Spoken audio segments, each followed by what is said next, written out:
Buenas, hoy vamos a hablar con respecto a rehabilitación visual. Espero que sea de su agrado esta charla. La rehabilitación visual refiere al manejo multidisciplinario para poder asistir, ayudar a aquellos pacientes en la cual pueden tener varios tipos de grados de pérdida de visión y adaptarse o aprender a manejar las consecuencias que este dio como secuelas.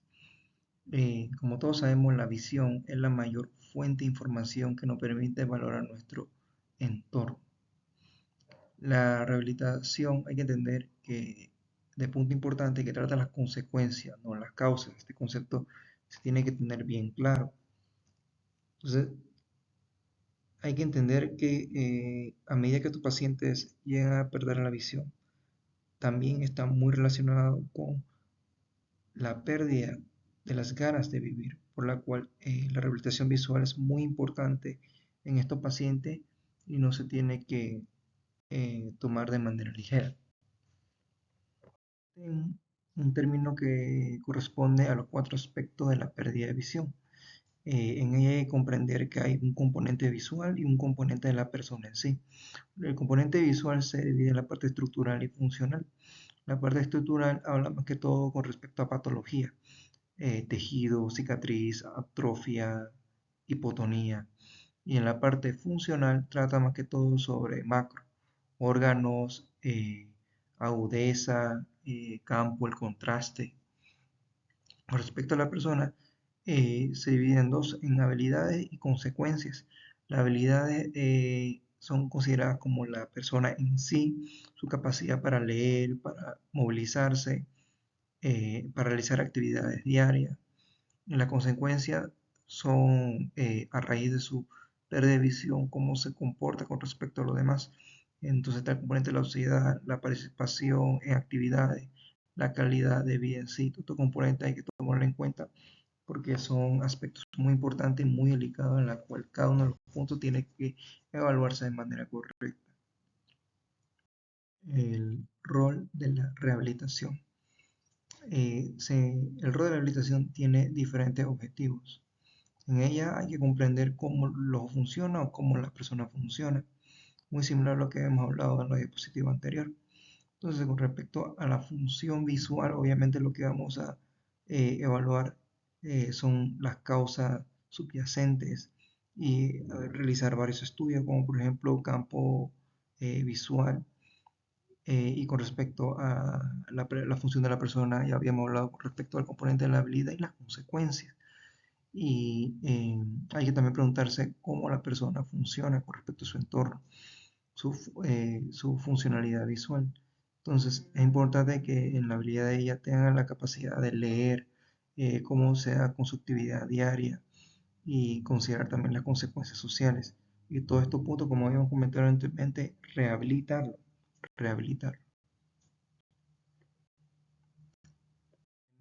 Tenemos varias maneras de intervenir frente a este tipo de problemas. Luego repito, siempre se pregunta lo mismo, ¿cómo funciona el ojo? ¿Cómo funciona la persona? Entonces en la parte del ojo obviamente es más como anatómico, más patológico y son tratamientos más que todo médicos, quirúrgicos.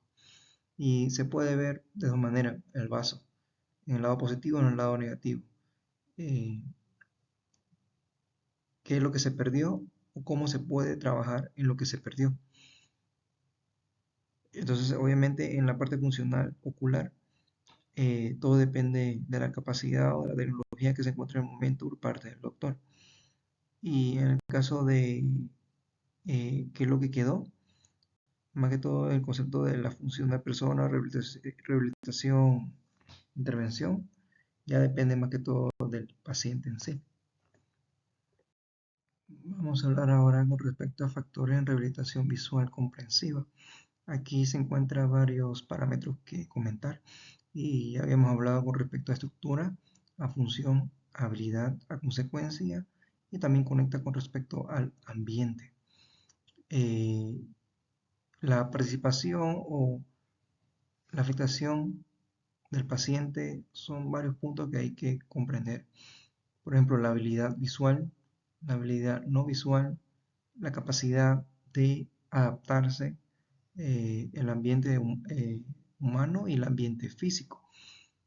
Entonces, con respecto a la habilidad visual, hay que comprender el concepto de reforzamiento visual. El reforzamiento visual tradicionalmente se enfoca en los pacientes con baja visión y está principalmente orientado a la mejoría de la óptica visual del paciente. Con respecto a la, a la sustitución visual, tenemos el concepto de que es la expansión de la opción de la rehabilitación para optimizar los sentidos del paciente. También tenemos el concepto de asistencia visual.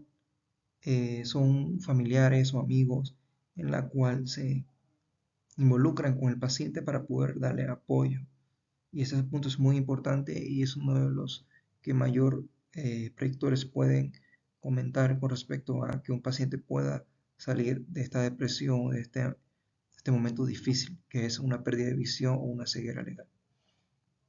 La capacidad de adaptación es muy diferente a cada paciente. No todos van a tener al mismo tiempo la misma capacidad o la misma manera de adaptarse. Y en concepto en sí es la aceptación del paciente de su afectación visual y que puede variar de un paciente a otro.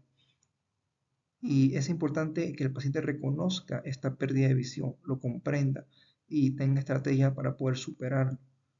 Entre más rápido se comprende estos conceptos, más rápido puede llegar a salir de la depresión que afecta a todos estos tipos de pacientes y es comprensible la situación en la cual ellos se encuentran. Respecto al test visual creado por Snellen, la cartilla Snellen, en el año 1862, aquí podemos ver varios tipos de agudeza visual, 2060, 20100, 20-200, 20-400. Y podemos ver con respecto a 20-60 es considerado como baja visión, 20-100 ceguera estacionaria, 20-200 ceguera legal y 20-400 ceguera como definición en sí. Un concepto muy importante que sería el estadiaje de procesamiento visual, en la cual son los siguientes tipos: el óptico, el receptor y el neural. Principalmente el óptico tiene, como la palabra lo dice, tiene mucha relación con respecto a errores en refracción. Y el principal y más común es la catarata, como también errores en refracción, así como ametropías. Con respecto al receptor, lo más común es con respecto a la degeneración macular relacionada a la edad, retinopatía diabética y glaucoma. El concepto de receptor, más que todo, es la imagen óptica que es trasladar la información neurológica hacia el cerebro. Con respecto a la neural, más que todo es el movimiento de la información con respecto a la retina, a la corteza visual, es todo este eje neurológico central. Y lo más común que puede producir ahí son defectos visuales cerebrales, que son muy comunes en niños y en jóvenes. Y hay que recordar que las afectaciones visuales, entre más duración y más temprano se presenten, siempre hay que considerar el componente de la depresión. Como habíamos comentado con respecto a la óptica, tiene mucho que ver con la palabra, lo menciona, refractivo, y muchas veces se pueden corregir con respecto, dependiendo de la gravedad, obviamente está, con lentes o lentes de contacto, dependiendo de la situación. Función de prioridad. Las funciones más prioritarias son que el paciente tenga la capacidad de leer, realizar su actividad diaria, que no se tropiece, por ende, seguridad, participación con la comunidad, que no se estanque dentro de casa, sino que participe la sobreprotección o no protección del paciente, ambas son perjudiciales para el estado de ánimo de estos tipos de pacientes. Obviamente también su componente cognitivo y físico son extremadamente importantes. También tenemos un componente de problema retinal y, como hemos comentado, muy asociado con respecto a degeneración macular, y obviamente esto está muy asociado a medida que la edad aumenta. El glaucoma es un tantico más difícil de evaluar, ya que los pacientes al principio no lo logran detectar porque la pérdida es periférica y obviamente está muy relacionado con aumento de presión intraocular. Uno de los primeros puntos que se encuentran afectados en estos pacientes, aparte del campo visual periférico, también son el contraste en sí. Tampoco hay que olvidar eh, eh, la, la retinopatía diabética y los estragos que llegan a producir con respecto a estos tipos de pacientes.